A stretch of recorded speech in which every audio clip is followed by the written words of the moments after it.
Assalamualaikum warahmatullahi wabarakatuh. Kembali lagi di mata kuliah Mekanika Tanah 2. Kali ini kita masih melanjutkan materi mengenai distribusi tegangan tanah, yang mana di minggu lalu kita sudah membahas sedikit mengenai materi-materi ini. Nah, di pertemuan kedua ini kita akan melanjutkan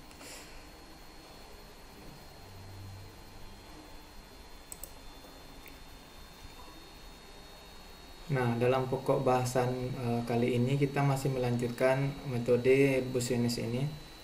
Untuk yang pertama saya akan mengulang lagi teori tentang Bosenius ini. Yang kedua adalah contoh soal mengenai pembebanan yang berbentuk lingkaran. Sedangkan yang ketiga yaitu beban segitiga, dan yang keempat mengenai beban yang berbentuk trapesium. Nah, di minggu lalu saya juga sudah menjelaskan bentuk atau model-model dari konstruksi yang ukurannya besar dan bentuknya itu bervariasi, mulai dari bangunan gedung sampai dengan bangunan kolosium ini yang berbentuk lingkaran yang difungsikan sebagai penampungan bahan bakar minyak ya. Dan yang ketiga yaitu beban trapesium kalau diaplikasikan di lapangan itu seperti bendung dan bendungan. Dan yang keempat itu beban persegi, yang dimana di sini adalah model pondasi yang sekaligus digunakan sebagai basement. Nah, ini pengaplikasian di lapangan. Nah, bagaimana kalau kita lihat dalam metode penggunaan persamaan yang ada dalam metode Bosenius ini.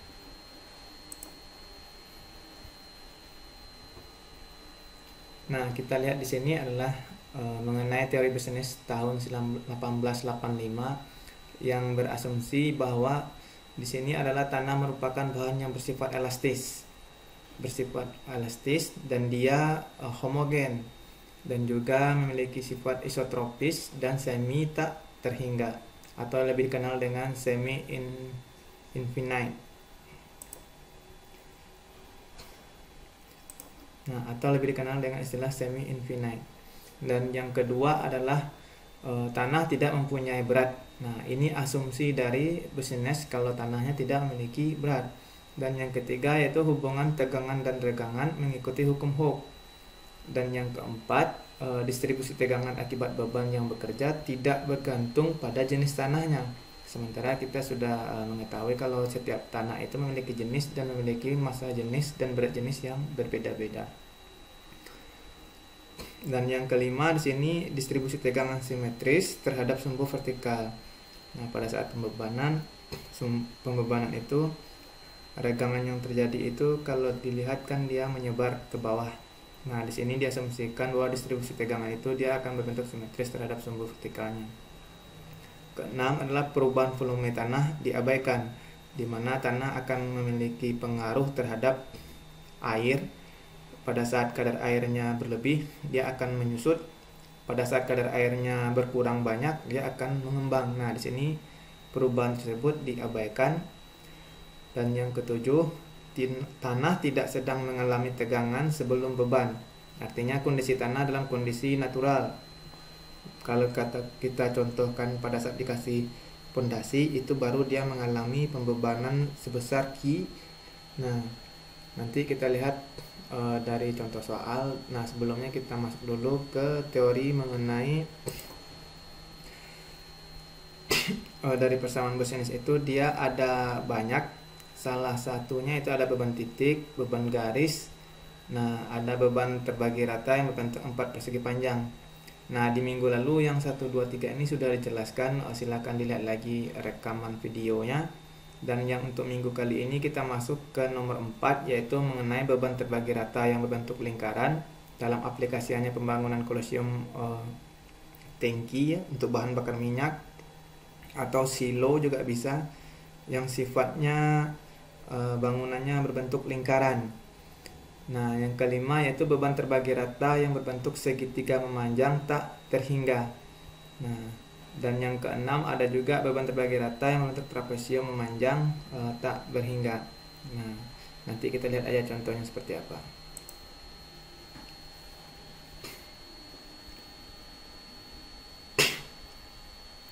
Nah, baik, di 2.4 ini kita akan mengulas mengenai beban terbagi rata yang berbentuk lingkaran. Nah, di sebelah kiri saya ini ada tampak atas dari sebuah lingkaran. Nah, lingkaran ini kita katakanlah sebuah kolosium. Ini dinding-dindingnya kalau kita lihat dari atas. Nah, pada saat ini dibangun, nah, dia akan memberikan beban yang merata di sepanjang dinding-dinding ini. Nah, kalau kita lihat secara garis potongan, kalau ini kita hamparkan secara potongan melintang, kurang lebih dinding-dinding itu akan membentuk beban yang dikatakan beban terbagi rata. Nah, sedangkan yang untuk garis putus-putus ini adalah titik tengah dari bebannya itu sendiri. Titik tengah dari bebannya itu sendiri. Nah, yang panah ini adalah beban terbagi ratanya. Sedangkan R adalah itu jarak dari titik tengah menuju dinding terluar dari bebannya, atau dikenal dengan istilah jari-jari lingkaran. Ini nanti satuannya bisa cm, bisa juga dengan meter. Sedangkan Z adalah kedalaman dari tegangan yang akan bekerja, atau kedalaman dari dasar pondasinya nanti berapa tegangan yang terjadi di bawah. Nah, sedangkan satu lagi ada nilai sigma. Sedangkan satu lagi ada nilai delta sigma Z atau penambahan tegangan vertikal dalam satuan kilonewton per meter persegi, dan Q0 adalah beban merata pada pondasi. Nah, beban merata ini kalau diaplikasikan ini berat dari material yang digunakan sebagai dinding ataupun sebagai pondasi. Nah, di sini dalam satuan kilonewton per meter persegi. Z-nya di sini ini kedalaman dari pondasi, dan R adalah jari-jari dari lingkaran atau titik pusat menuju dinding terluar. Nah, untuk persamaan yang digunakan di sini adalah untuk titik pusat ini kita menggunakan sigma Z. Nah, sigma Z sama dengan beban merata dikali dengan nilai I. I itu adalah faktor pengaruh. Nah, nanti kita bisa lihat dari grafik. Nah, atau kita juga bisa menggunakan persamaan di mana nilai I itu bisa kita dapatkan dari 1 dikurang dengan 1 dibagi 1 ditambah dengan R per Z. Nah, sedangkan R tadi adalah jari-jari, sedangkan Z adalah kedalaman dari sebuah pondasi, dipangkat 2 tutup kurung, nanti dipangkat 3 per 2. Nah, kurang lebih nanti seperti itu. Untuk lebih mudahnya kita lihat nanti di contoh soal.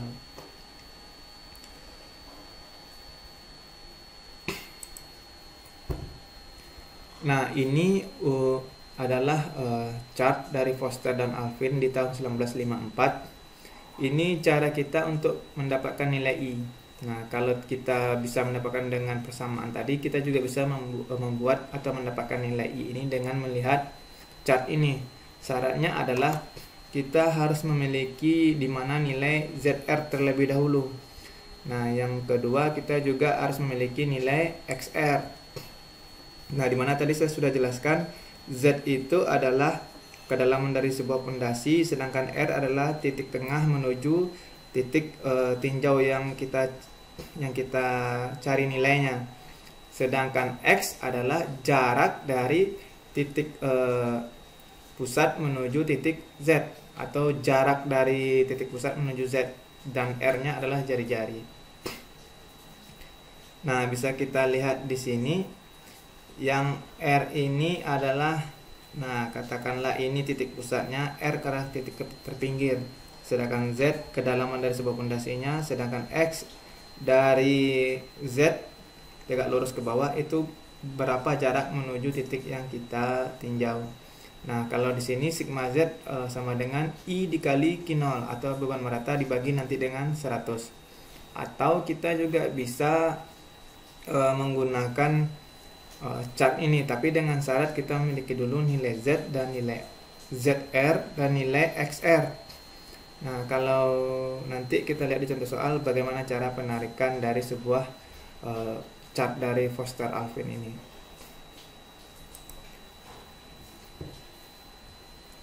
Nah, yang 2.5 kita masuk ke beban terbagi rata yang berbentuk segitiga.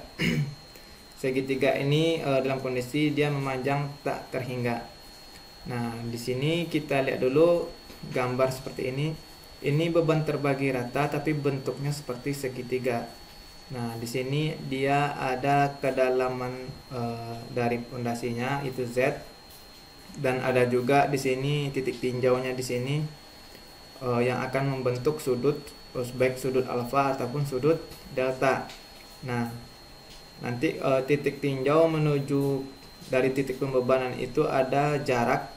Nah, jaraknya ini ada R1 dan ada R2.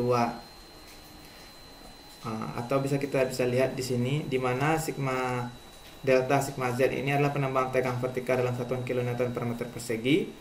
Sedangkan Q itu yang ini beban merata pada pondasi yang berbentuk segitiga ini juga dalam satuan kilonewton per meter persegi.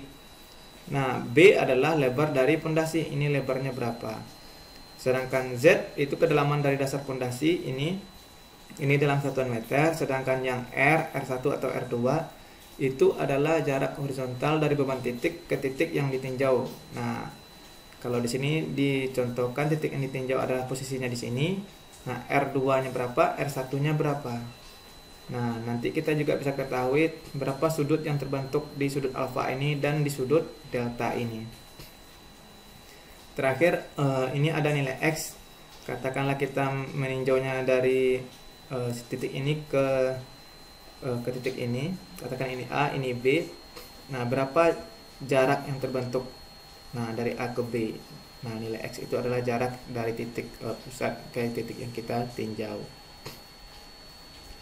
Nah, untuk menghitungnya nanti kita juga bisa menggunakan persamaan, di mana persamaan kita gunakan adalah delta sigma Z sama dengan beban terbagi rata dibagi dengan 2pi. Nah, nanti dikali dengan X per B, X jarak ini dibagi dengan lebar pondasi dikali sudut alfa. Nah, lalu dikurang dengan sin 2 delta. Sin 2 delta itu yang ini deltanya. 2 adalah nilai dari konstantanya. Nah, di sini bisa dibaca, ini yang perlu diketahui, delta dan alfa adalah dalam satuan radian. Oke. Atau di sini kita juga bisa mendapatkan nilai sigma Z. Nah, nilai sigma Z itu kita membutuhkan data beban merata dan nilai I. Nah, sementara kalau nilai I kita belum ketahui, kita bisa menggunakan chart ini juga, di mana nilai I didapat dari kurva di samping. Nah, syaratnya adalah kita lihat dulu yang ini. Di sini adalah sebuah katakanlah ini beban yang berbentuk segitiga. Dia memiliki lebar dan panjang atau nilai B dan nilai L. Nah, di sini ada nilai Z. Z adalah titik kedalamannya, berapa titik kedalamannya. Z ini bisa ditinjau juga per satuan, misalkan 1 meter, 2 meter, 3 meter, 4 meter. Bisa diuji ke sana, atau sigma Z.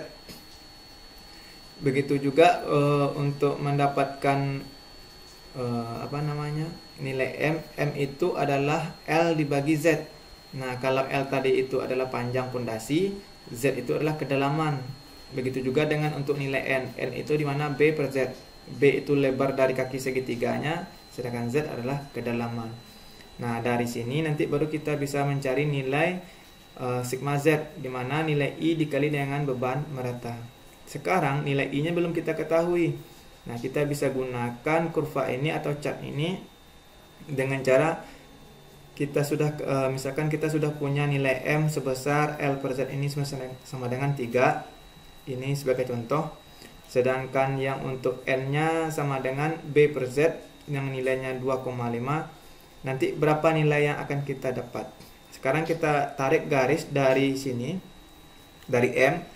Kita punya nilai M tadi ada 3. Lalu dari sini kita tarik ke atas menuju nilai N. N-nya B per Z sama dengan 2,5. Kita cari tuh nilai 2,5 itu adanya di mana. Kalau ini 1,5, ini 2. Kurang lebih 2,5 itu adanya di, katakanlah di sini. Nah, kita coret dulu ya.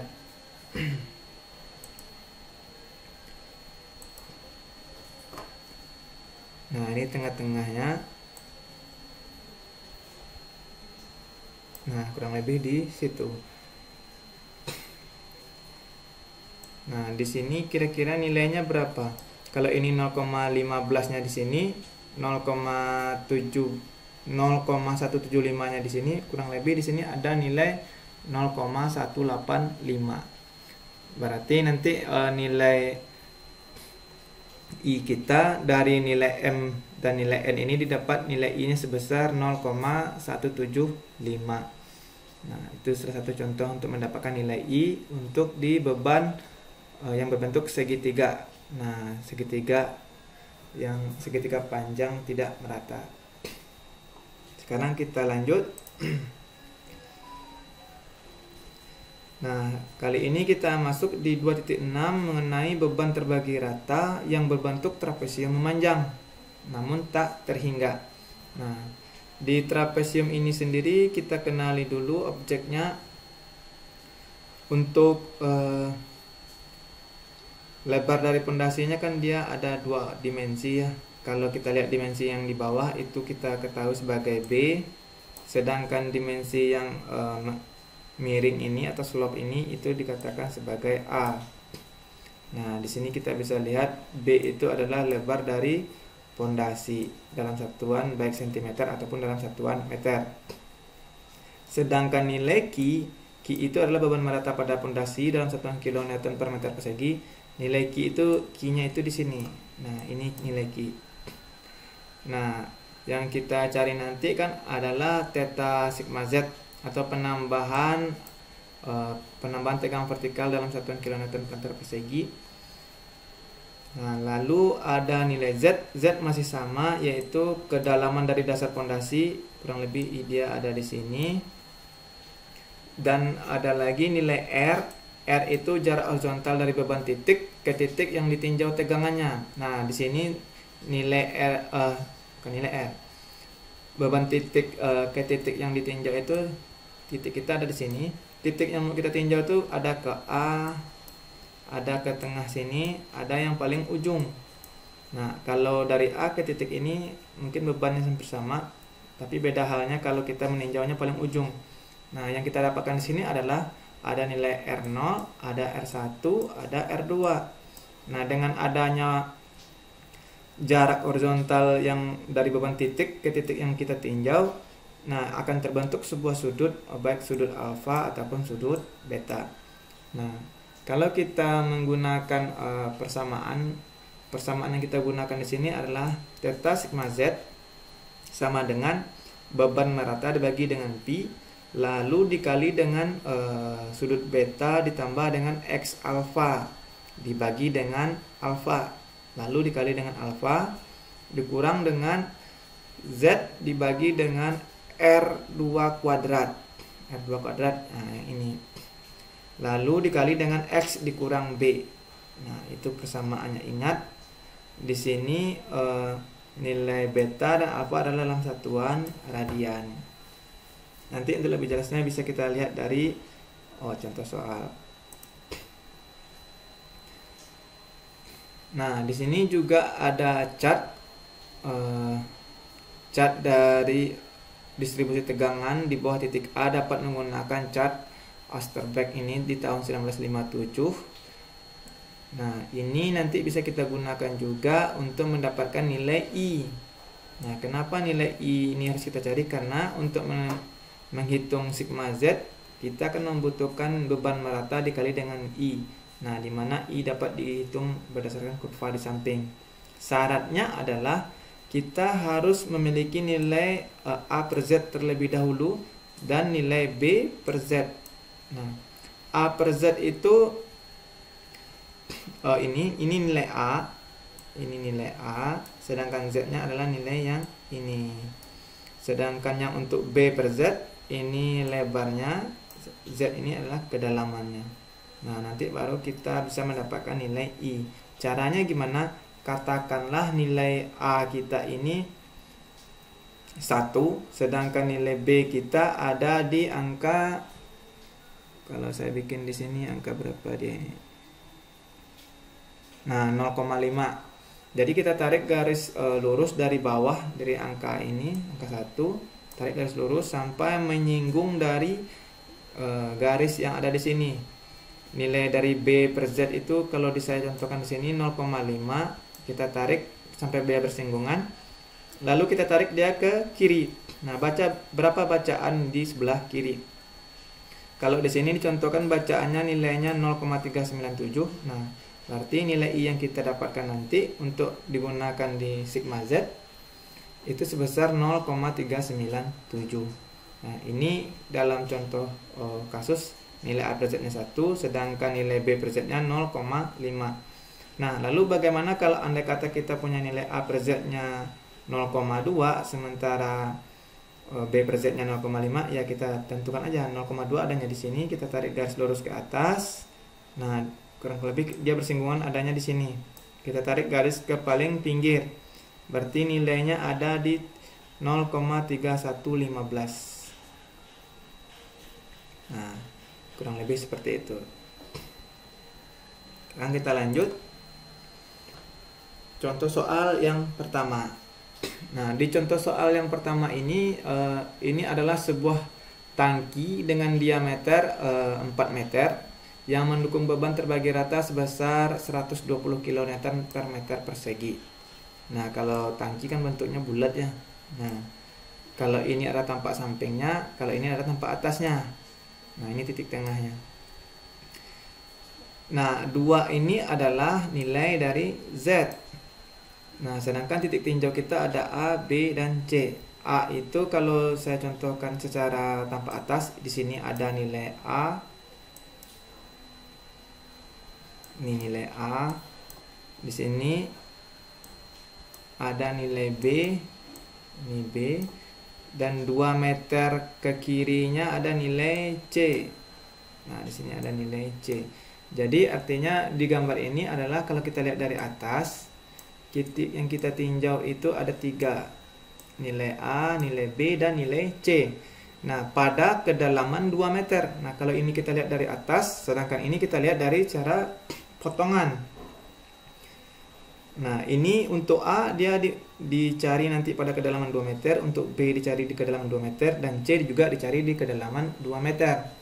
Nah, apakah harus di kedalaman 2 meter ketiga-tiganya? Enggak selalu, tergantung kebutuhan. Bisa jadi di sini nanti 2, di sini 3, atau di sini 5.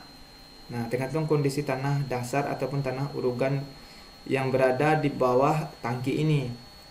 Yang jelas, tangki ini memiliki diameter 4 meter, yang artinya jari-jarinya ada 2 untuk ke dinding sini. Pertanyaannya adalah, hitunglah tambahan tegangan di bawah pusat tangki pada kedalaman 2 meter di titik A, berarti yang ini. Nah, dan yang kedua, di tepi tangki di kedalaman 2 meter untuk titik B, yang ini. Dan yang terakhir, tambahan tegangan sejarak 4 meter dari pusat tangki pada kedalaman 2 meter di titik C, berarti yang ini. Nah, kita bisa menyelesaikan soal ini dengan cara tabelaris. Artinya kita masukkan data ini ke dalam tabel. Pertama ada data titik, titiknya ada 3, titik A, B, dan C.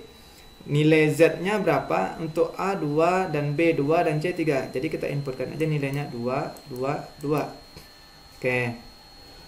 Terus untuk nilai R-nya berapa? Nilai R yang di titik A dapatnya 2. Ini 2. Sedangkan yang di B juga 2. Dan yang C juga 2. Nah, sekarang kita lihat nilai X. Nilai X untuk titik A, di sini kan nilainya 0 ya. Kenapa dia nilai 0? Karena titik A itu berada di tengah-tengah pusat dari beban, atau di sini. Nah, jaraknya kemana? Jaraknya nggak ada, karena kita berada di titik tengah, dan titik yang kita tinjau pun juga di sana. Jadi jaraknya 0. Sedangkan yang B jarak 2 ini didapat dari mana? Karena B adanya di sini. Nah, kita meninjau dari titik pusat menuju ke pinggir. Itu jaraknya berapa? Jaraknya jari-jari dari lingkaran atau tangki ini, berarti 2 meter. Masuk 2. Kalau yang di titik C, karena titik C itu ada penambahan jarak. Ini 2 meter. Di sini juga ada 2 meter, atau bisa dilihat di sini.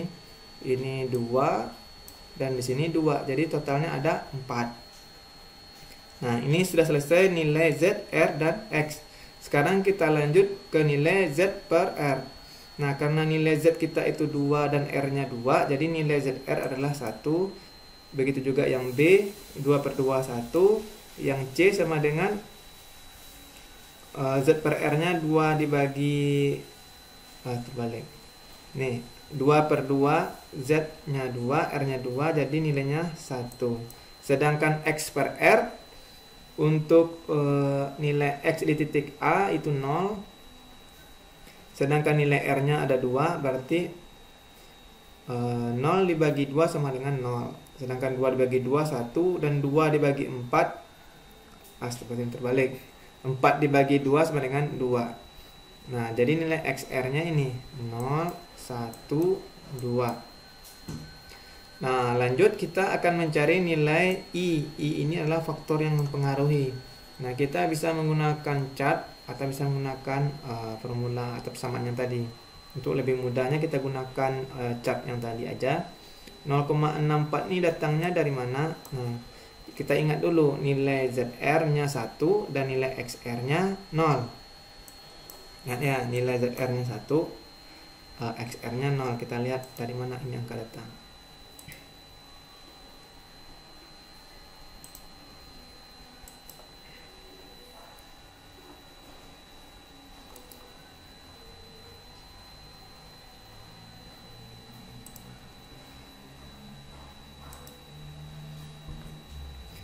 Tadi kita punya nilai X per R-nya 0, Z per R-nya 1. X per R-nya 0, kita cari titik 0. 0-nya itu kan ada di sini ya, garisnya yang paling pinggir sekali. Sedangkan nilai ZR kita ada 1, kita tarik aja garis lurus dari ZR ini bersinggungan dengan garis X per R. Nah, di sini kan nilainya ada di 64. Karena 60-nya di sini, 65-nya di garis hitam ini. Ya, 60, 70-nya di sini, 75, 80. Nah, berarti di sekitaran 64. Nah, karena untuk nilai di sini itu dalam satuan puluhan, nanti kita bagi dia per 100 di sini. I dikali Q0 dibagi per 100. Nanti kita cek dulu. 64. Nah, ini nanti dibagi per 100. Nah, di sini diisikan angka 0,64. Kalau untuk di titik B, kenapa dapatnya 0,33? Karena ZR dan XR-nya nilainya 1. Nah, sekarang kita cek nilai ZR-nya 1, XR-nya juga 1. Nah, untuk nilai 1 di XR berarti kan garisnya yang ini, kurvanya. Kita tarik dari pinggir ini 1 sampai bersinggungan dengan garis yang 1, yang hitam ini sebetulnya. Nah, kurang lebih angkanya ada di sini lah ya.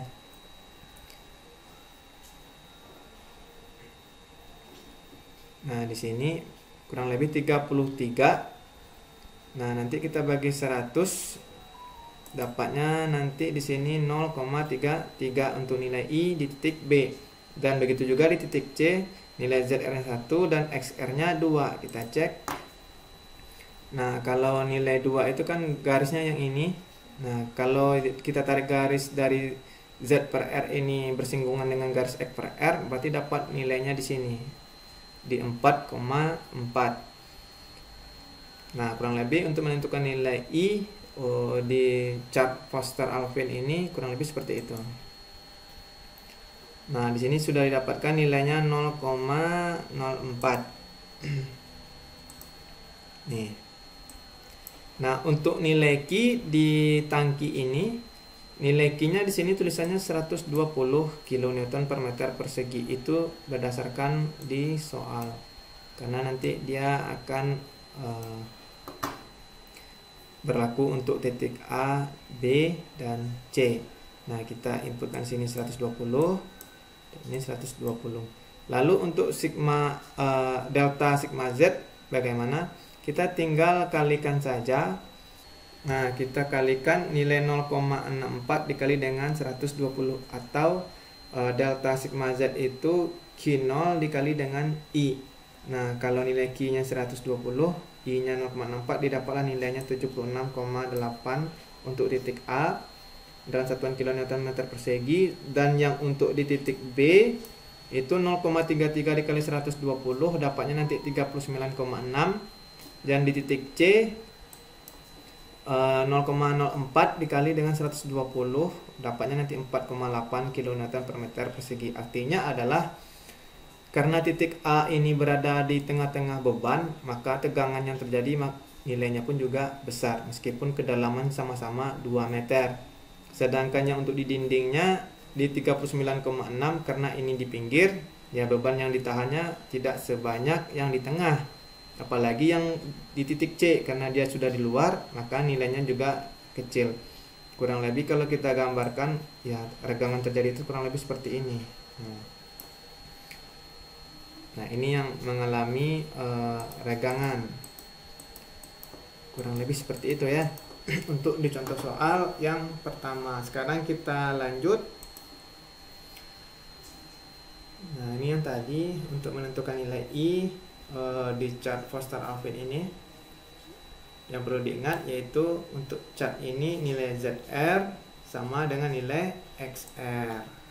Nah, ZR dan XR. Z itu yang mana? Z itu di sini adalah ini, dan R itu adalah ini, jarak yang keluar. Dan X itu apa? Jarak dari titik kedalaman ke titik yang ditinjau, ini X. Sedangkan yang Q adalah ini Q. Nah, formula yang kita gunakan itu di sini. Sigma Z sama dengan I dikali Q0 nanti dibagi dengan 100. Nah, ini sudah kita lakukan tadi. Sekarang kita lanjut ke contoh yang selanjutnya. Ini adalah contoh soal yang berbentuk trapesium. Ini trapesium. Nah, ini suatu timbunan yang berbentuk trapesium memanjang seperti gambar berikut.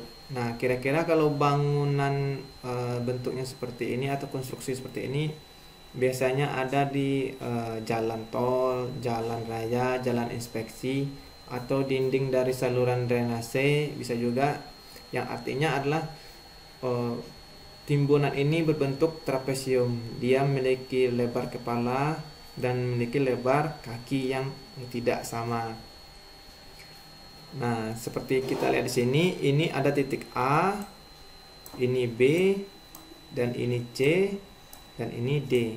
Nah, yang bangunannya yang mana? Bangunannya dari titik F, C, D, dan E. Ini yang bangunan. Nah, titik A ini adalah titik yang kita tinjau, titik A besar dan B besar. Pertanyaan di sini adalah hitunglah tambahan tegangan di titik A. Ini A besar, berarti yang kita bahas nanti adalah ini. Ini dia memiliki kedalaman sebesar 5 meter, sedangkan yang di titik B, ini titik B, dia juga memiliki kedalaman di 5 meter. Nah, untuk pertanyaan yang kedua, hitunglah jika tanah dasar memiliki berat jenis, katakanlah di sini gamma B, itu sebesar 20 kN per meter persegi. Nah, artinya berat BJ tanah yang di bawah tanah timbunan ini sebesar 20 kN per meter persegi. Nah, hitunglah tegangan total pada titik A dan titik B. Berarti yang kita bahas itu adalah titik yang di sini sama titik yang di B besar ini. Yang perlu diingat, berat jenis tanah dasar dan tanah timbunannya tidak sama. Nah, ini 20 dan di sini 19 kN per meter kubik. Dan ada juga kalanya tanah timbunan itu lebih baik kualitasnya atau berat jenisnya ketimbang tanah dasarnya, ada juga. Tapi kalau di sini contohnya adalah tanah dasarnya jauh lebih baik ketimbang tanah urugan.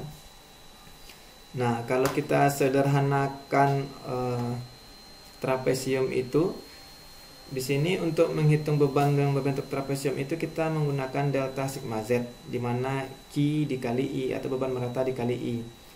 Nah, item-itemnya atau propertiesnya di sini ada Z sebagai kedalaman, ini ada nilai Q, dan ini lebar dari kepala trapesiumnya. Ini kepala trapesium, dan ini untuk lebar secara datar untuk bidang yang miring ini.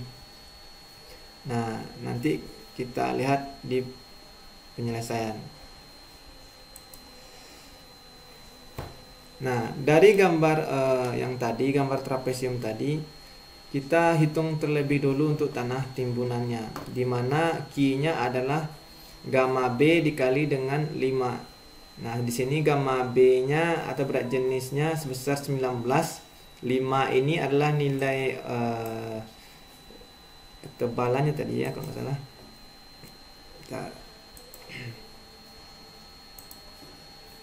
Nah, yang 5 satu lagi ini adalah ya ketebalan dari trapesiumnya atau tinggi dari trapesiumnya. Jadi yang 19 itu adalah ini berat jenis tanah timbunan dikali dengan tingginya timbunan. Maka didapat nanti hasilnya 95 kN per meter persegi. Ini beban yang bekerja. Nah, sedangkan untuk penghitungan dari trapesium ini kita bisa mencontohkan dalam dua skema. Artinya adalah di sini untuk delta sigma Z untuk di titik A, kita bisa menghitung dengan cara delta sigma Z untuk EFGH, yang mana EFGH itu di sini. EFGH berarti ini kita pisah. Nah, kita tandai dulu. Ini kita tandai.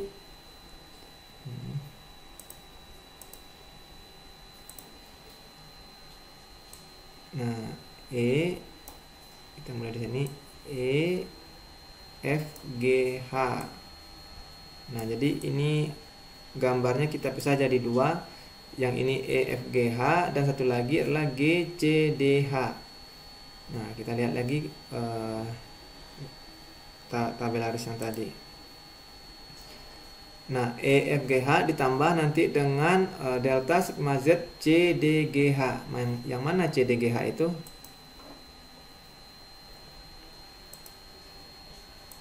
Nah, CDGH itu adalah CDGH, harusnya CDHG. Nah, gitu ya. Berarti ada dua bidang yang di kanan ditambah dengan bidang yang di kiri. Itu cara yang pertama. Atau juga bisa kita gunakan dengan cara yang di bawah. Untuk delta sigma Z B ini kita bisa menghitung secara keseluruhan trapesiumnya atau delta sigma Z untuk ABCD. Nanti kita kurangi dengan delta sigma Z ABEF. Yang mana ABEF itu? Nah, kita lihat ABEF itu adalah ini ABEF atau ABFE. Nah, ini kita simulasikan yang pertama tadi adalah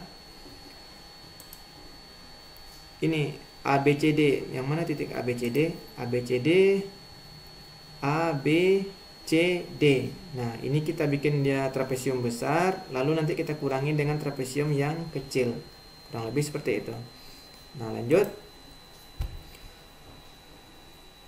Nah, kita kelompokkan terlebih dahulu di dalam tabelaris ini. Pertama kita masukkan untuk item luasan. Luasannya ada EFGH, CDGH, ABFE, dan ABCD. Nah, untuk nilai Q yang bekerja di sini semuanya sama, yaitu gamma B dikali dengan ketebalan dari trapesiumnya, yaitu 19 dikali dengan 5, didapat 95 kN persegi. Ini berlaku untuk semua bidang atau semua segmen. Nah, yang untuk B di sini untuk EFGH nilai B-nya kan ada 2,5 ya. Kita tandai 2,5. Nah, untuk EFGH nilai B-nya ada 2,5, sedangkan CDGH ada 7,5. Dan ABFE ada 5 dan ABCD ada 20. Yang mana nilai B di sana adalah ukuran dari kepala dari trapesiumnya itu. Nah, sekarang kita lihat yang 2,5 itu yang mana. Nah, oke, sekarang kita cek satu persatu nilai B yang untuk EFGH 2,5 ini yang mana? Nah, di sini kita perhatikan dulu yang mana EFGH. B-nya mana? B-nya yang bagian kepalanya ini kita tandai. Ini untuk nilai B untuk di segmen EFGH atau segmen yang saya udah merah-merahkan ini. Nah, 2,5 itu jarak dari F ke G, ini kepalanya, nilai B-nya segitu. Sedangkan yang untuk CDGH nilainya 7,5. Nah, kita cek CD G mana G. Nah, ini CDHG itu lebar kepalanya berapa? Nah, di sini kan ada 10 dari F ke C ya. Nanti dikurangi 2,5 dapat 7,5. Yang 7,5 itu yang ini. Nah, dari titik sini ke C itu yang 7,5. Nah, untuk yang ABFE nilai B-nya berapa? ABFE. Nah, ini trapesium terbalik sebagai pengurang nanti ya. Nilai B-nya di sini adanya 5. Nah, yang 5 itu yang bagian bawahnya ini. Nah, ini yang 5. Oke. Yang terakhir ada ABCD. Kalau segmennya jadi ABCD itu daerahnya yang mana aja? ABCD. Berarti trapesium besar.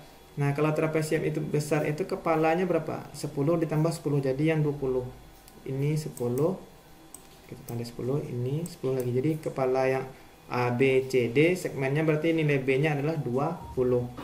Sekarang kita masuk lanjut ke tabel Haris tadi. Kalau nilai B-nya semuanya sudah kita ketahui inisialnya, sekarang kita lihat untuk nilai A. Nah, nilai A-nya berapa? Di sini nilai A-nya semuanya adalah 5. Di mana angka 5 itu? Sekarang bisa kita cek. Nah, untuk nilai A, kalau kita perhatikan di formula ini atau properties ini, A itu kan jarak berapa panjang dari sisi miring ini atau slope. Nah, kalau untuk bangunan GCDH ini, yang miring ini kan ada berapa di sini? Di sini 5, di sini 5. Ini 10, 2,5. Ya, ini 5. Yang ininya 5. Sedangkan yang untuk di sini udah jelas nih, ini ada angka 5. Kalau yang untuk bangunan terbalik ini 5 juga. Ini kesininya 5. Ya, semuanya 5. Ini enggak ada masalah. Untuk nilai A-nya 5, nilai Z-nya lagi. Z-nya itu kedalaman dari pondasi yang kita tinjau. Kedalaman pondasi yang kita tinjau, kita lihat nilai Z. Nah, nilai Z-nya itu yang ini. Nilai Z sama dengan 5 meter. Lalu nilai apa lagi? A per Z, B per Z. Nah, untuk nilai A per Z, ya kita tinggal masukkan. Kalau A per Z berarti 5 per 5 sama dengan 1. Kalau yang B per Z-nya 2,5 dibagi dengan 5, itu 0,5. Nah, ini 1, ini 0,5. Begitu juga dengan yang di segmen CDGH. Untuk A-nya 5, Z-nya juga 5, jadi 5 bagi 5 dapat 1. Kalau yang untuk B per Z, nah karena B-nya 7,5, Z-nya 5, dapat nilainya 1,5. Seterusnya sampai ke ABCD ini begini. Ini 1, ini 4. Terakhir kita lihat untuk nilai I. Nah, kita lihat untuk nilai I. Nilai I ini kita bisa dapatkan dari chart tadi. Nah, yang perlu kita ingat nilai AZ dan BZ. Katakanlah nilai AZ di sini 1 dan BZ-nya setengah. Kita cek ini angkanya nanti dapatnya berapa. Nah, AZ 1, BZ setengah. Nah, di sini kan sudah ada nilai AZ kita punya 1 dan nilai BZ-nya setengah. Berarti garisnya yang ini. Berarti kita tarik garis lurus dari AZ bersinggungan dengan garis B per Z. Didapatlah nilai I untuk yang pertama atau 0,397. Nah, oke, ini untuk nilai yang pertama. Bagaimana dengan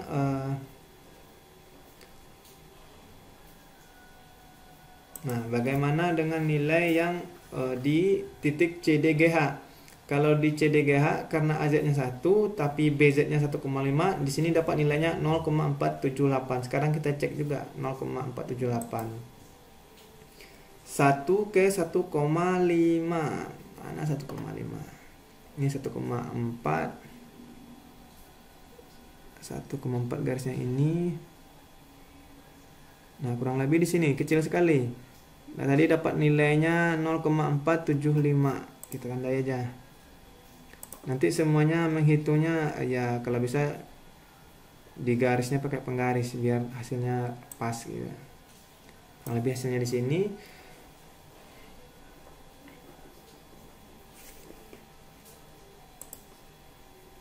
Oke, sekarang kita lanjut ke yang nilai I untuk ABFE itu didapat nilainya 0,455. Nah, ini 0,455, sedangkan yang untuk ABCD untuk trapesium yang besar itu didapat nilai I-nya sebesar 0,5. Oke, ini sudah kita dapatkan nilai untuk nilai I. Sekarang kita tinggal masukkan aja angkanya untuk mencari atau menghitung nilai delta sigma Z, di mana Q0 dikali I atau beban merata dikali dengan faktor pengaruh. Nah, beban merata kita tadi sudah ada 95 dikali dengan 0,397 didapat sigma Z-nya itu sebesar 37,715 kN per meter persegi. Sedangkan untuk di CDGH juga sama, ada 45, ABFE 43, sedangkan ABCD 47. Nah, ini kita jumlahkan karena kembali lagi ke sini. Untuk delta sigma Z di titik A itu kita tambahkan nilai dari sigma Z EFGH ditambah dengan CDGH. Artinya trapesium yang besar ditambah trapesium yang miring.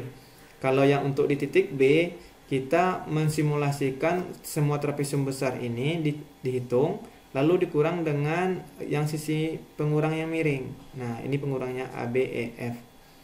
Nah, di sini nilainya kita tambahkan aja. EFGH itu nilainya ke 37,715, kita masuk di sini. Sedangkan yang CDGH nilainya 45. 37 ditambah 45 dapat nilainya 83,125 kN per meter persegi. Sedangkan yang untuk di titik B, trapesium yang besar ini dikurang dengan trapesium yang kecil, nanti didapat hasilnya 4,275 kN meter persegi. Nah, karena ada penambahan beban yang dihasilkan oleh Averborden. Averborden ini adalah lapisan penutup, di mana di sini berat jenis tanah dasarnya dikalikan dengan ketebalan. Nah, kita punya berat jenis untuk tanah dasar itu lebih baik ketimbang tanah timbunan. Nah, tanah dasar kita berat jenisnya nilainya 20 ya, dikali dengan ketebalan 5 didapatlah 100 kN per meter persegi. Nah, di sini jadi jumlah tegangan total akibat kolom dan tekanan Averborden atau lapisan tanah penutup atau trapesium yang kita hitung tadi. Nah, kita jumlahkan untuk di titik A itu 100 ditambah 83, jadi tegangan yang bekerja itu sebesar 183 kN. Sedangkan di titik B itu sebesar 104,27 kN. Nah, kita lihat yang titik A itu kenapa dia sebesar itu. Nah, ini adalah titik A. Kenapa titik A mengalami tegangan yang begitu besar? Ya, karena dia di tengah-tengah posisinya. Beban yang bekerja itu besar. Kalau titik B kecil, ya wajar karena dia jauh dari titik pusat pembebanan. Nah, itu salah satu kenapa di titik A mengalami tegangan yang besar dan titik B mengalami tegangan juga tapi kecil gitu. Alasannya ya seperti hitungan kita tadi. Oke, ini contoh yang bentuknya trapesium. Sekarang kita lihat contoh yang bentuknya seperti persegi panjang, 4 persegi panjang. Nah, sekarang kita baca terlebih dahulu. Tanah timbunan setebal 2 meter dipadatkan pada area yang sangat luas. Ingat, ada tanah timbunan setebal 2 meter diuruk. Nah, nanti bisa lihat di gambar slide berikutnya. Dengan berat volume basah tanah timbunan, nah itu sebesar 21 kN per meter kubik. Nah, atau BJ-nya di sekitaran 2,1. Di atas permukaan tanah timbunan dibangun sebuah pondasi telapak atau pondasi tapak lah bahasanya di lapangan. Ukurannya kurang lebih sebesar 3 meter dikali 3 meter. Kira-kira kalau pondasi tapak ukuran sebesar ini peruntukannya untuk pondasi tower. Nah, kebanyakan pondasi tower itu banyak pakai pondasi telapak, ada juga yang pondasi sumuran. Tapi kalau 3 meter kali 3 meter ya cocoknya untuk bangunannya tuh tower ya, tower untuk komunikasi. Kita tandai, jangan bingung pula, ada pak pondasi yang ukuran 3x3, ada pondasinya untuk biasanya itu tower gitu. Yang mendukung beban mana tadi? Yang mendukung beban sebesar 1000 kN. Nah, berat volume basah tanah asli adalah 16 kN per meter kubik. Artinya tanah urugannya kualitasnya jauh lebih baik ketimbang dari tanah dasarnya. Kalau tanah urugannya 21, kalau tanah dasarnya hanya 16 atau 1,6 berat jenisnya. Nah, untuk muka air tanah itu dianggap terletak pada kedalaman tak terhingga. Jadi untuk kadar air di sini diabaikan karena semakin tinggi kadar air itu akan mempengaruhi dari kepadatan baik tanah aslinya ataupun tanah timbunan. Pertanyaannya, hitunglah dan gambarkan hubungan tegang efektif ke dalam dan kedalaman untuk kondisi sebelum ada timbunan. Ini yang pertama. Dan yang kedua, hitunglah dan gambarkan hubungan antara tambahan tegangan-tegangan akibat beban timbunan dan pondasi. Berarti ada dua beban di sini. Beban dari timbunan yang pertama dan yang kedua dari pondasi. Timbunan itu yang mana? Yang ketebalannya 2 meter tadi, yang ini. Nah, berat jenis yang dipakai nanti yang 2,1 atau berat volume basahnya 21 kN per meter kubik. Oke. Nah, untuk menghitung tegangan efektif ini kita ya rumusnya sederhana sekali, yaitu sigma Z sama dengan Z dikali dengan gamma B. Z ini adalah kedalaman, gamma B itu berat jenisnya. Atau bisa kita urai lagi untuk yang pondasinya, delta sigma Z sama dengan beban merata dibagi dengan lebar ditambah Z, lebar ditambah kedalaman dikali dengan panjang ditambah kedalaman. Nah, nanti didapat ini untuk si pondasinya. Katakanlah di sini tadi ada 1000 kN untuk nilai Q ini nilai Q. Sedangkan 3 ini adalah lebar dari pondasi kita yang ukurannya ini 3 kali 3. Berarti ini lebarnya 3, panjangnya 3. 3 ditambah Z, 3 ditambah Z. Z-nya berapa? Z-nya tergantung berapa tinjauan kita seberapa dalam. Nah, katakanlah ini saya masukkan ke dalam tabel baris. Nilai Z saya tinjau dari titik permukaan mulai dari 0 sampai dengan kedalaman 10 meter. 10 meternya ini dari tanah permukaan atau tanah timbunan, Pak? Nah, kita menghitung nolnya ini di tanah permukaan timbunan. Jadi tanah dasar kita itu di kedalaman 2. Nah, itu ya, ada dua asumsi di sini. Ini BJ-nya 2,1, di sini BJ-nya 1,6. Jadi itu dulu yang perlu diingat. Ini karena kedalamannya berbeda berat jenis, jadi nanti berat yang bekerja pun juga beda. Nah, di sini kita inisialkan pertama kedalaman, habis itu untuk lebar 3 ditambah Z. Nah, 3 itu baik lebarnya, Z maksudnya di sini apa ya? Lebar untuk satu lebar ditambah dengan kedalaman pertama gitu. Z-nya di sini kan masih 0 ya. Makanya nilainya masih 3. 3 ditambah kedalamannya 0 berarti 3. 3 ditambah dengan kedalaman 1 jadi nilainya 4. 3 ditambah dengan 2 nilainya 5. terus sampai dengan kedalaman 10 meter yang nanti hasilnya adalah 13. Nah, ini untuk 3 ditambah Z. Di kolom berikutnya kita masukkan dia ke dalam pembagian di bawah ini. 3 ditambah Z dikali dengan 3 ditambah Z. Jadi karena di sini 3 ditambah Z nilainya 3, berarti 3 dikali 3, ini 3 hasilnya, ini 3, berarti 3 kali 3 9, dapatlah nilai 9. Ini hanya kebetulan bentuknya persegi 4. Kalau bentuknya persegi panjang berarti 3 ditambah Z nya bikinkan satu kolom lagi ya. Jangan nanti seperti ini karena bentuknya persegi 4, 3 kali 3. Kalau misalkan 3 kali 5 ya otomatis 3 ditambah Z yang ini 3, satu lagi 3 ditambah Z nya 5. Nah, jadi ini contoh soal hanya untuk bentuk yang sama.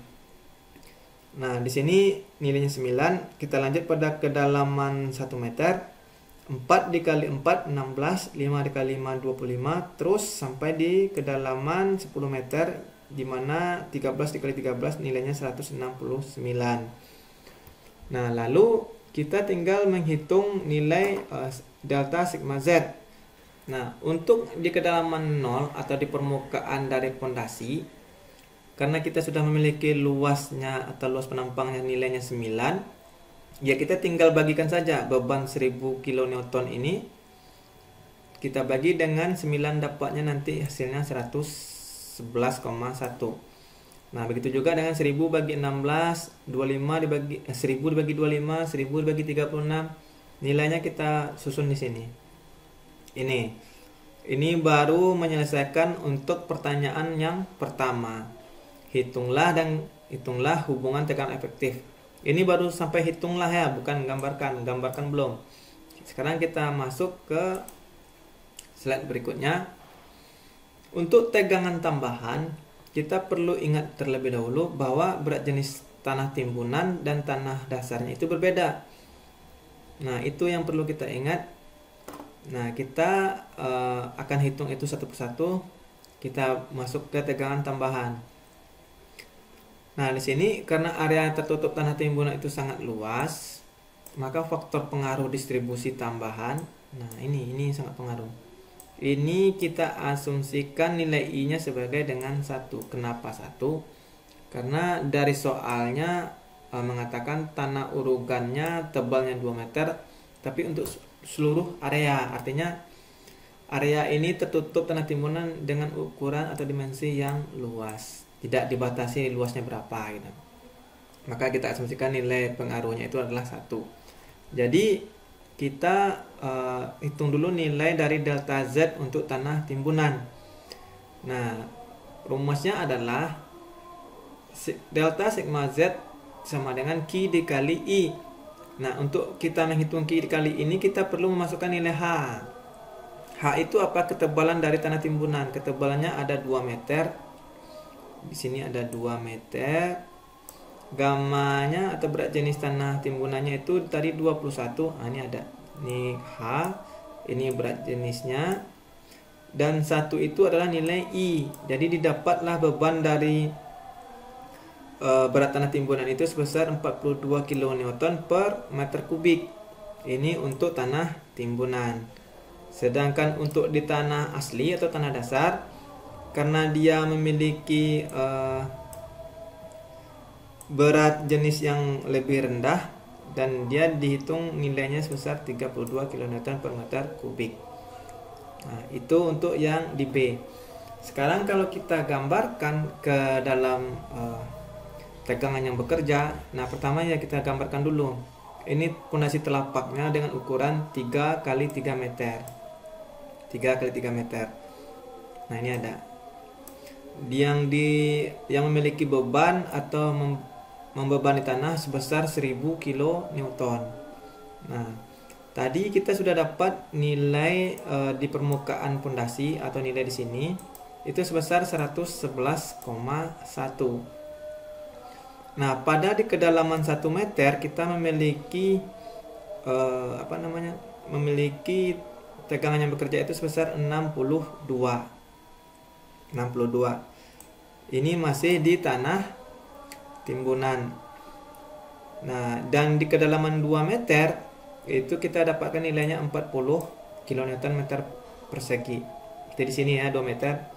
Berarti nilai di sini kan 40 kN meter persegi. Kenapa ini angkanya 82? Karena ini sudah ditambahkan dengan berat dari tanah timbunan. Kalau tegangan yang terjadi dari pondasi pada kedalaman 2 meter itu 40 nilainya. Lalu ini kita tambah dengan 42 kN. Kita tambah 42 kN. 42. Maka hasil di sini adalah 82 pada kedalaman 2 meter. Nah, untuk di kedalaman 4 meter di sini nilainya kan ada 94,4 kedalaman 4. Jadi sekarang kita cek di sini pada kedalaman 4, kita menghitungnya nilainya baru dapat 20,4. Nah, di sini nilainya adalah 20,4.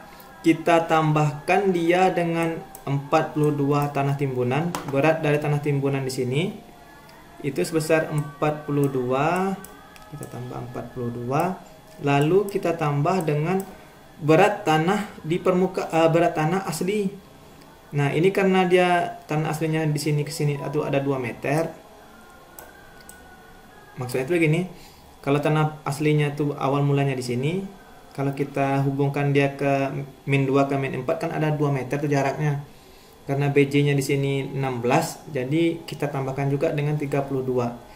Berarti 20,4 ditambah dengan 42 ditambah lagi dengan 32. Jadi didapatlah nilainya sebesar 94,4 kN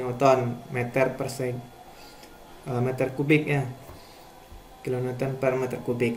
Nah, pada di kedalaman 6 meter.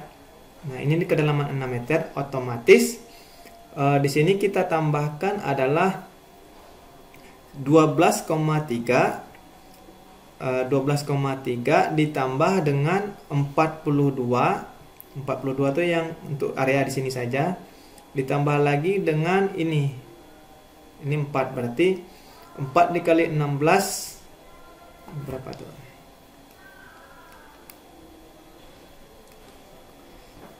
Nah, 4 dikali 16 itu 64 ditambah dengan 32. Nah, ini tadi ini 12,3 ditambah dengan 42 ditambah lagi dengan 64. Maka didapat hasilnya sebesar 118,3 pada kedalaman 6 meter. Nah, itu kita lakukan sampai dia kedalaman 10 meter. Nah, ini sampai kedalaman 10 meter. Nah, jadi di sini didapat semuanya 175,9 pada kedalaman 10 meter. Nah, jadi bisa kita lihat kalau perpaduan antara berat pondasi, berat tanah timbunan, berat tanah asli per kedalaman itu akan membentuk tegangan yang terjadi seperti ini. Makin ke bawah dia memberikan perlawanan yang besar gitu. Nah, kalau kita lihat secara terpisah, kalau hanya dari tanah timbunan saja itu tegangannya kurang lebih seperti ini. Beratnya di sini makin lama-kelamaan makin mengecil. Nah, mengecilnya itu kita lihat dari mana? Jarak dari sudut yang terbentuk dari beban pondasi dengan jarak keseluruhan. Kalau kita lihat dari kerjanya tanah dasar dengan tanah timbunan itu jaraknya segini. Itu kalau tanah dasarnya di sini mulainya, tanah asli di sini terbalik. Tanah asli itu mulainya di sini, tanah timbunan mulainya di sini, itu jaraknya sekitar 42. Nah, tapi kalau kita hubungkan lagi secara beban pondasi dengan secara keseluruhan itu ada di 94,4, 118,3, 146,3 dan di kedalaman 10 meter itu di 175,9. Nah, itu untuk soal yang 4 persegi panjang. Sekarang kita lihat untuk persamaan Newmark. Nah, kalau tadi masih persamaan Bose-Einstein, sekarang kita pisah dengan yang materi yang berikutnya. Untuk ketiga itu persamaan Newmark. Newmark pada tahun 1942 menyajikan sebuah diagram pengaruh yang dibuat dengan membuat lingkaran. Nah, membuat lingkaran-lingkaran yang sepusat, artinya pusatnya satu, nanti ada lingkaran kecil sampai bentuk lingkaran yang besar. Jari-jari lingkaran tersebut merupakan nilai dari R per Z dan delta sigma Z dibagi Q, artinya di sini dia tidak memiliki dimensi. Nah, nanti kita perjelas yang dimaksud tidak berdimensi itu bagaimana. Nah, persamaan yang dipakai di sini adalah delta sigma Z sama dengan Q dikali dengan 1 dikurang 1 dibagi dengan 1 ditambah R per Z pangkat 2 lalu dipangkat lagi 3 per 2. Nah, ini dapat disederhanakan menjadi R per Z sama dengan akar dari 1 dikurang Q sigma Z per Q dipangkat min 2 per 3 lalu dikurang dengan 1. Nah, ini kalau kita hitung ini didapat 9 lingkaran R per Z ini 1, 2, 3, 4, 5, 6, 7, 8, 9. Nah, yang ini kita dapatkan 9 lingkaran. Kita tandai ya 1, 2, 3, 4, 5, 6, 7, 8, 9. Nah, pertanyaannya nanti akan banyak nih. Jarak dari lingkaran yang pertama kedua itu jaraknya berapa, Pak? Nah, itulah yang akan kita hitung. Nah, yang 0 ke 0,1, 0,2, 0,3 itu kita baru mendapatkan dari beban merata ke sigma Z itu dibagi Q. Nah, ini nanti didapat jaraknya sini segini. Nah, kalau yang untuk lingkaran ini yang akan kita hitung nanti. Tapi sebelumnya kita baca dulu ini. Nilai pengaruh diberikan oleh 1 per N dengan N adalah, nah ini kan 1 per N, tapi N nya berapa? N adalah jumlah elemen yang terpotong oleh garis yang lewat pusat lingkaran dengan lingkaran-lingkarannya. Nah, ini masih membingungkan, elemen yang terpotong, garis lewat pusat. Yang dikatakan garis terpotong itu adalah ini, garis yang ini ke sini, ini ke sini. Nah, total garis ini ada 20. Total garis ini 1, 2, 3, 4, 5, 6, 7, 8, 9, 10, 11, 12, 13, 14, 15, 16, 17, 18, 19, 20. Nah, garis potongannya ini ada 20. Kita tulis saja, ini ada 20.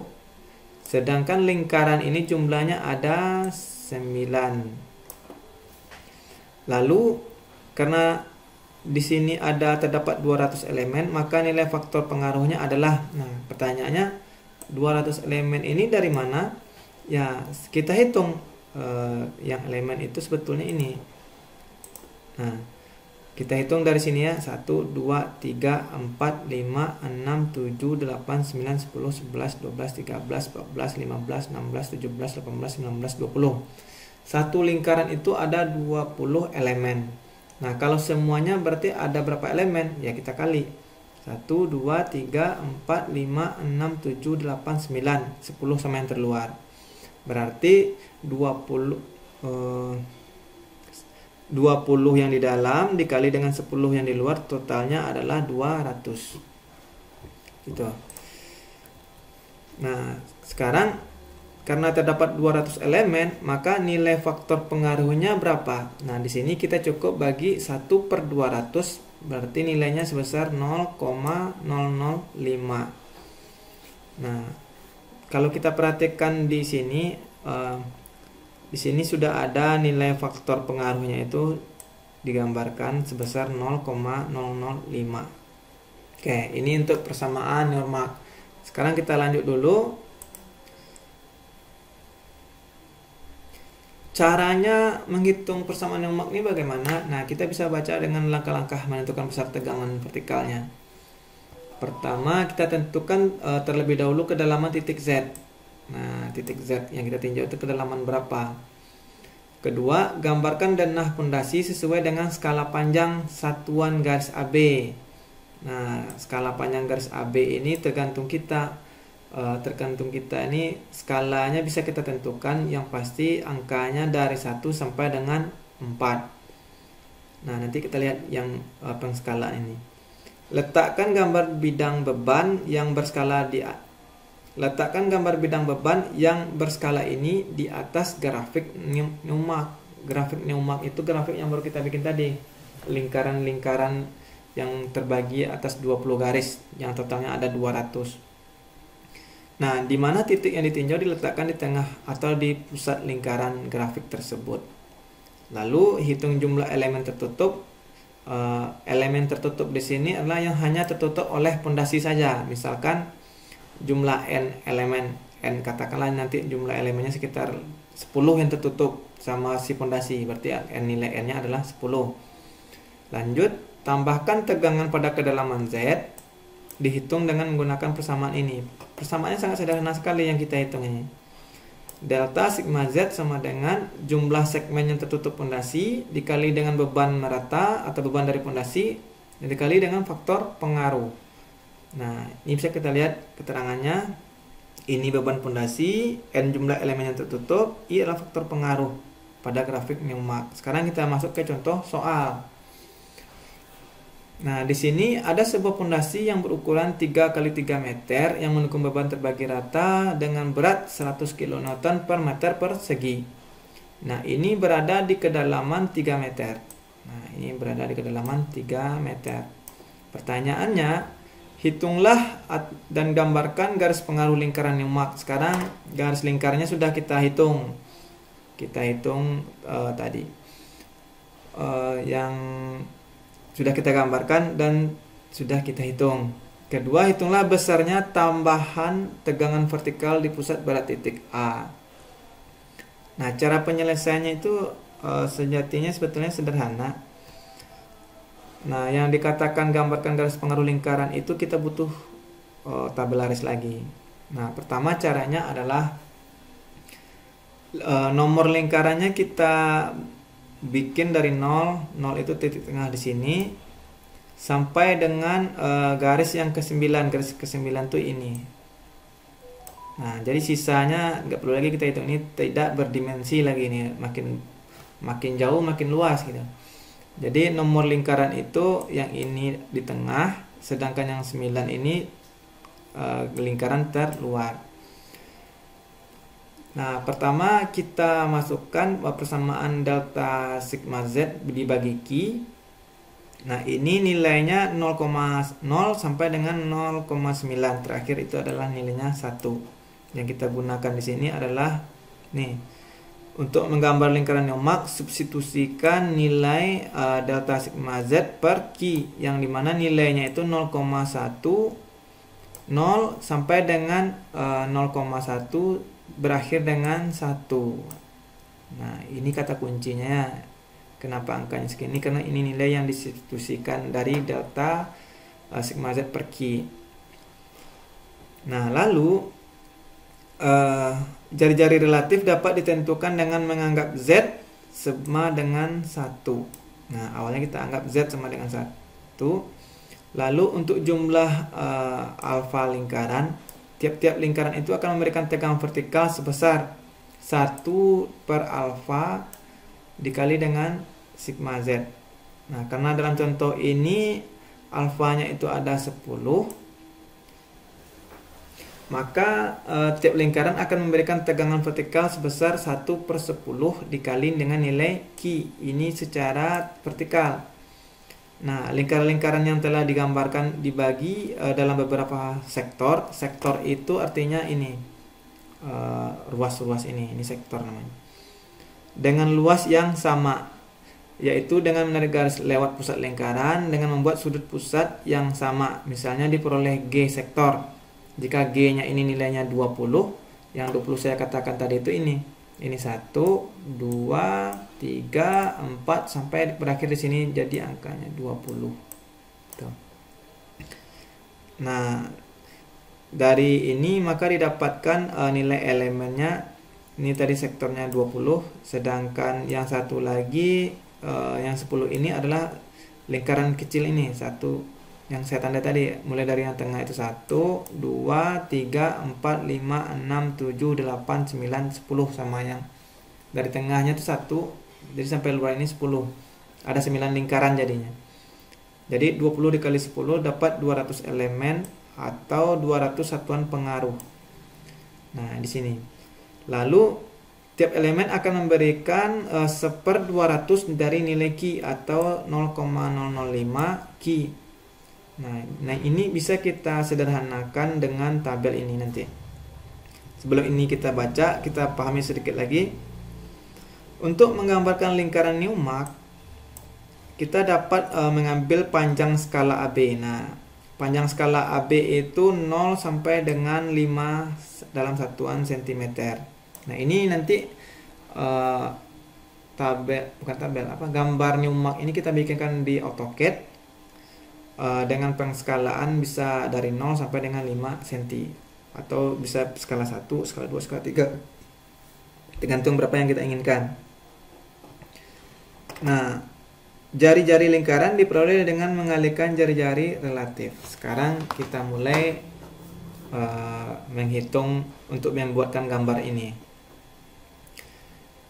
Kalau nomor lingkarannya udah, nomor lingkaran sudah 0 sampai dengan 9, kita masuk ke delta sigma Z per Ki ini mulai dari 0 sampai dengan nanti 1.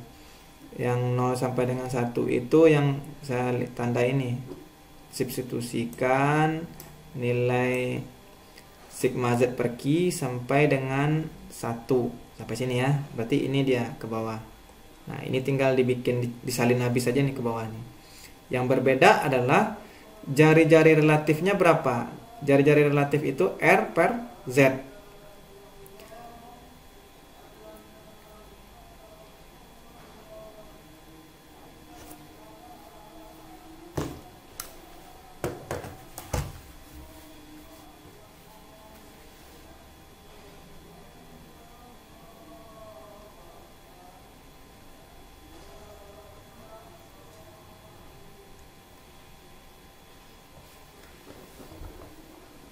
Nah, untuk nilai R per Z ini kita masukkan ke persamaan yang di awal. Kita lihat ke persamaan yang di awal. Sebentar.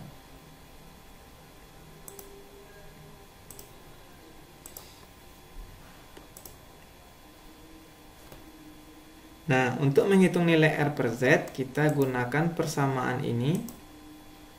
Nah, kita masukkan akar dari 1 dikurang dengan nilai Ki sigma Z per Ki dipangkat min 2/3 dikurang 1.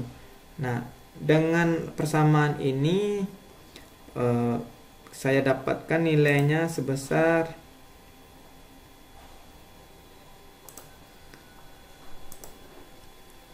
untuk yang pertama sebesar 0,00, yang kedua 0,27, yang ketiganya 0,4, sampai yang ke-9-nya 1,9. Nah, kalau ini div kenapa Pak? Ya, karena nilai pembaginya 0. Bukan 0 sih, nggak ada. Nilai pembaginya nggak ada, makanya nilainya tidak berdimensi, artinya di sini. Tidak terbatas.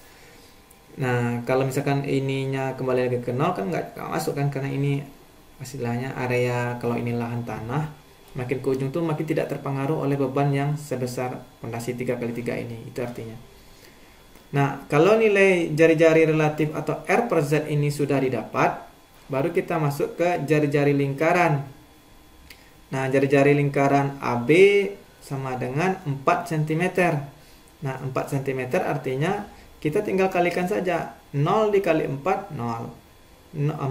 0,27 dikali 4.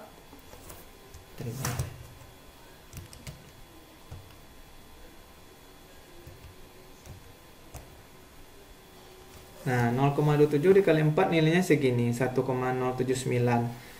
Terus sampai ke bawah 1,908 dikali 4 dapatnya 7,633. Jadi ini tinggal ini dikali 4. Nah, mulai dari atasnya ini dikali ini dikali dengan 4 sama, terus semuanya dikali dengan 4. Nilainya adalah seperti ini. Nah, yang saya bilang tabelaris ini fungsinya buat apa? Tabelaris ini fungsinya untuk membuat lingkaran-lingkaran ini. Contoh, di titik 0 itu yang tengah-tengah sini, atau di titik A ini, itu kan jari-jari lingkarannya 0, berarti kan cuma dalam bentuk titik. Pada nomor lingkaran yang pertama itu jari-jarinya adalah 1,079. Jadi kita gunakan AutoCAD atau media gambar apapun, tapi yang pakai skala. Kalau jari-jarinya 1, kita klik circle 1, enter. Nah, keluar lingkaran yang pertama. Terus untuk lingkaran yang kedua itu jaraknya dari titik pusat 1,6. Untuk yang ketiga jaraknya 2,067. Sampai yang terakhir itu jari-jarinya 7,6. 7,6 itu ini. 7,6 dari mana, Pak? Dari pusat ke luar. Itu 7,6. Jadi untuk bikin persamaan lemak ini, gambarnya kita bisa bikin sendiri lingkaran-lingkaran ini. Nah, seperti yang ada di gambar ini, itu saya bikin sendiri dengan data tabel terlebih dahulu, baru jadi ini. Nah, sekarang kita lanjut untuk menjawab pertanyaan tadi. Hitung besarnya tambahan tegangan vertikal di pusat berat titik A. Berarti kan kita belum bahas mengenai pondasinya. Karena pondasi kita di sini adalah 3 meter lebarnya, panjangnya juga 3 meter. Nah, dia memiliki meneruskan beban sebesar 100 kN meter persegi. Dengan 3 kali 3 ini dia meneruskan beban sebesar 100 kN meter persegi. Sekarang ini yang akan kita jawab. Nah, untuk tambahan tegangan pada kedalaman Z itu dihitung dengan menggunakan delta sigma Z N dikali Q dikali I. Nah, kalau Q-nya sudah kita ketahui 100 kN, sekarang pertanyaannya adalah jumlah elemen yang tertutup denah pondasi. Nah, jumlah elemen yang tertutup pondasi ini kita bisa hitung sendiri berapa jumlah segmen-segmen yang ada, jumlah segmen elemen yang tertutup oleh pondasi. Sekarang kita cek, kita hitung. Nih, yang dikatakan segmen elemen itu pertama, satu segitiga ini berapa? 1, 2, 3, 4, 5, 6, 7, 8, 9, 10, 11, 12, 13, 14, 15. Berarti ada 21 lingkaran ini.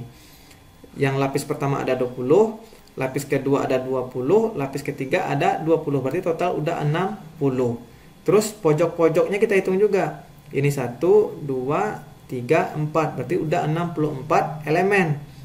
Nah, komanya berapa? Ini kan ada sedikit, ini ada sedikit, ada sedikit, ini ada sedikit. Katakanlah di sini jumlah elemennya kalau sudah dihitung itu dapatnya 66,4. Yang gedenya kenanya tadi 64, tambahnya kecil-kecil nih. Ini tambah ini jadi 1, ini tambah ini jadi 1. Totalnya ada 66,4. Nah, untuk segmen elemennya ada 64,4 dan nilai Q-nya ada 100. Faktor pengaruhnya atau nilai I ini nilainya 0,005. Nah, 0,005 ini udah lengkap semua datanya, kita tinggal kalikan saja. 66,4 dikali dengan beban Q dikali faktor pengaruh, total nanti 33,2 kN meter persegi. Jadi untuk beban dengan dimensi 3 kali 3 meter ini dengan beban 100 kN meter persegi dengan metode Newmark didapat tambahan tegangan yang bekerja itu sebesar 33,2 kN meter persegi. Nah, saya rasa untuk pertemuan kali ini cukup, atau pertemuan kedua ini cukup sampai di sini. Nanti silakan dicek tugasnya di rumah, lalu dikerjakan. Jangan lupa dikumpul sebelum sampai batas waktu. Akhir kata saya ucapkan terima kasih. Wabillahi taufiq wal hidayah. Wassalamualaikum warahmatullahi wabarakatuh.